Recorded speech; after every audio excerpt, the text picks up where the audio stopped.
answer me in a very special language.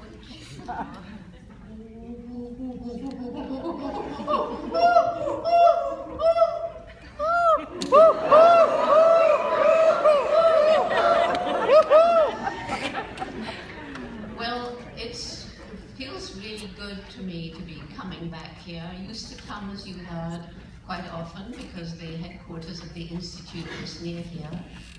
And so it's 5 years since I was here last.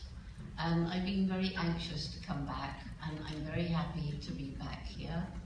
And there are a lot of friends out here in the audience, and many of those are to do with Roots and Shoots. I'm going to come to you later, so I'm not going to start by mentioning your names, but there is one special group of people here, I can't see from here, but somewhere there is what we call the Gombe group. Where's the Gombe group? That is somewhere.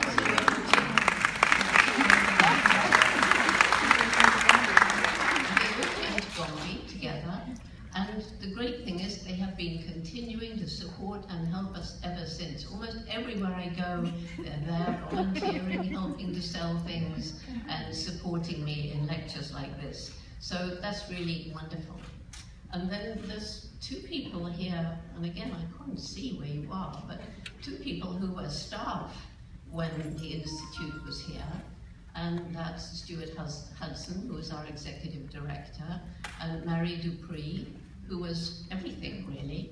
And so can we give those two a hand?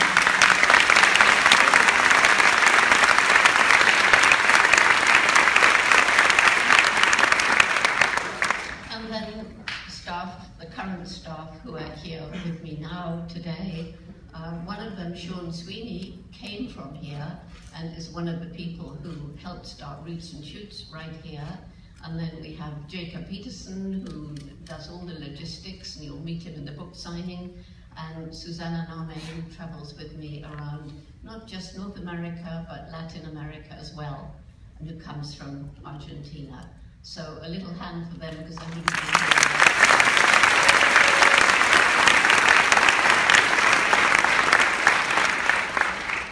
So all of these people help me to do what I do.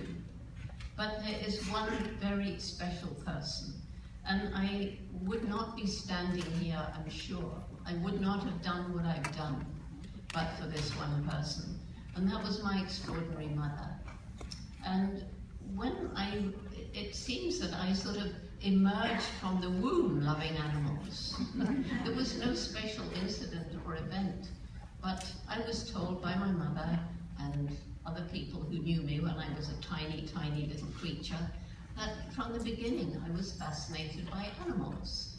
And I was 1.5 years old when I took worms to bed with me. You see, having a mother who didn't come in, look at the earth all over my bedclothes and say, how dare you bring these dirty things in, but somebody who said, Jane, if you leave them here, they'll die. They need the earth, and we took them back into the garden. And now here's a story that I know many of you know, but I'm going to tell it again for a reason. We lived in London, and when I was 4.5, just after my little sister was born,